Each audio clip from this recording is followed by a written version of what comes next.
उमात्मा त्वं गिरिजामति सहचरा प्राण शरीरं ग्रह पूजा ते विषयोग भोग रचना निद्रा समाधि स्थिति संचारा पदयो प्रदक्षिण विधि स्तोत्राणि सर्वा गिरौ यत् यत् कर्म करोमि तत्तत् अखिलं शंभो तव आराधनम। नमस्कार, स्वागत है आपका आचार्यवाणी में। मैं आचार्य डॉक्टर विक्रमादित्य आपके साथ हूँ और इस चैनल के माध्यम से हम समय समय पर आपके साथ जुड़ते हैं और आपके प्रश्नों का समाधान तो देते ही हैं और साथ साथ आप भी अपने प्रश्नों का समाधान जानने के लिए हमारे इस कार्यक्रम में व्हाट्सएप के माध्यम से जुड़ सकते हैं।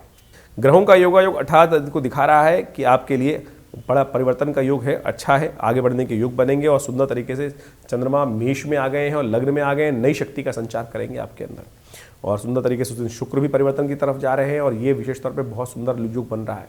शुक्र भाग्य में चले गए मंगल के साथ और ये आपके लिए बहुत सुंदर गजकेसरी योग का निर्माण हो रहा है, लाभ की स्थिति प्रशस्त हो रही है। तो दोनों दिन विशेष तौर पे 18 और 19 तारीख को आगे बढ़ने के सुंदर ग्रह बन रहे हैं, इसका लाभ आपको लेते हुए कार्य करने का प्रयास करना चाहिए। वहीं 20 जनवरी की यदि बात करें तो ग्रहों का योग और भी परिवर्तन होगा। बृहस्पति से आगे निकलकर चंद्रमा जो है वृषभ राशि में चले जाएंगे और आपके लिए नई शक्ति का उदय करेंगे और बहुत सुंदर तरीके से लाभ के योग बनाएंगे। इन सब स्थितियों को लाभ लेते हुए आप कार्य कर सकते हैं। शनिवार है, कोशिश करें उस दिन विशेष तौर पर तेल का दान करें, पीपल के पेड़ के पास जाके तेल का दीपक जला दीजिए, कल्याण होगा, लाभ के योग बनेंगे। देखिए ग्रहों का योग बड़ा विचित्र है। ऐसे में विशेष तौर पे हम सब चीज़ों को समझते हुए कार्य करने का प्रयास करना चाहिए। जैसे इन दिनों विशेष तौर पे संक्रांति का सुंदर योग बन रहा है। संक्रांति के सुंदर योग पर हमने आपको बताया कार्यक्रम में, आप बहुत सारे कार्य उपाय कर सकते हैं क्योंकि इस बार की संक्रांति जो है रविवार के दिन पड़ रही है और रविवार के दिन संक्रांति जैसे पड़ती है तो वो समस्त प्रकार के कष्टों को दूर करने के लिए आती है। सूर्य कीर्ति का प्रतीक है, यश का प्रतीक है, आपके अंतरात्मा का प्रतीक है। सूर्य यदि कुंडली में अशुभ है, शांत सही जगह पर नहीं है, राहु के साथ है या विभिन्न प्रकार के ग्रहों के साथ अशुभ योग बना रहा है या अशुभ दृष्टि से युक्त है, कहा जाता है सूर्य राहु की युति यदि कुंडली में है तो जीवन भर स्टेबिलिटी देती ही नहीं है। ऐसे में सूर्य का उपाय करने के लिए अनेक उपाय हम समय समय पर करते रहते हैं। कोई माणिक पहने रहते हैं, कई प्रकार के और योग करते रहते हैं, लेकिन ग्रह गोचर के दृष्टिकोण से, मुहूर्त के दृष्टिकोण से जब रविवार के दिन संक्रांति पड़ती है तो जैसा हमने कहा हृदय नाम का योग बनता है, उस दिन अवश्य एक छोटा सा उपाय, 1 घंटे का उपाय आपके सूर्य के कष्टों को दूर करने के लिए बहुत सुंदर तरीके से रास्ता बना सकता है। तो आपको ऐसे मुहूर्तों को जाने नहीं देना चाहिए।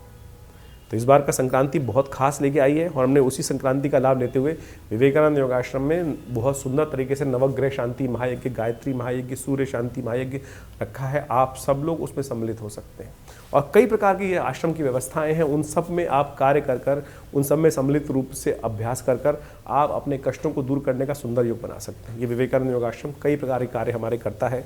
पिछले 60-70 सालों से सुंदर तरीके से आश्रम आध्यात्मिक क्षेत्र में अपनी सेवाएं दे रहा है। हमारे पिता आचार्य श्री केशव देव जी महाराज ने इस आश्रम की स्थापना करी।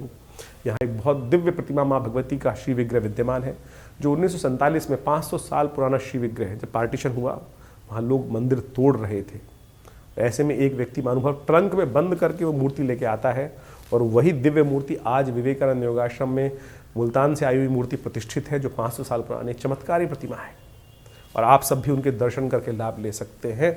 और अमावस्या भी पड़ रही है इन दिनों में, तो अमावस्या की तिथि में भी विशेष तौर पे हमने आश्रम में बहुत सारे कार्यक्रम रखे हुए हैं अपने पितरों के निमित्त। यदि कोई पितृ ऋण समस्या है और उनके लिए गायत्री कराना चाहते हैं तो वो सब भी आश्रम में सुंदर व्यवस्था रहती है। आप उसके लिए बहुत सारे कार्य, तर्पण के कार्य, ब्राह्मण भोजन के कार्य, उन सब सुविधाओं का लाभ हमारे विवेकानंद योगाश्रम के साथ जुड़कर ले सकते हैं। हमारे यहाँ नित्य 8 घंटे करीब यज्ञ होता है हर रोज़। आज भी भारतीय संस्कृति यज्ञ प्रधान संस्कृति है और विवेकानंद योगाश्रम में नित्य प्रति 8 घंटे यज्ञ पिछले करीब 50-60 सालों से चलता है। रविवार वाले उस यज्ञ में सब लोग सादर आमंत्रित रहते हैं, कोई शुल्क नहीं लिया जाता। रविवार के उस यज्ञ में भाग लेने से भी आप आइए, स्नान करके शुद्ध तरीके से यज्ञ में बैठें। विशाल भंडारे का कार्यक्रम रहता है, बहुत सारे कार्यक्रम समय समय पर चलते रहते हैं। आप सब भी हमारे इस विवेकानंद योगाश्रम में आकर भारतीय संस्कृति के बहुत सारे चमत्कारों को समझ सकते हैं, जान सकते हैं। करीब 50 के करीब विभिन्न पुस्तकें भारतीय पराविद्याओं पे आश्रम के द्वारा प्रकाशित की जा गई हैं। इसके अलावा योग, प्राकृतिक चिकित्सा, आयुर्वेद का एक बहुत बड़ा स्वास्थ्य करीब 50 बेड का हॉस्पिटल यहाँ विद्यमान है और यहाँ पर भी बहुत सारे चिकित्सा के दृष्टिकोण से कार्य किए जाते हैं। आप भी इसमें जुड़ सकते हैं। विवेकानंद योगाश्रम पिछले करीब 50 सालों से हमने कहा काम कर रहा है, तो आप आइए, स्वागत है आपका विवेकानंद योगाश्रम में। धन्यवाद, नमस्कार।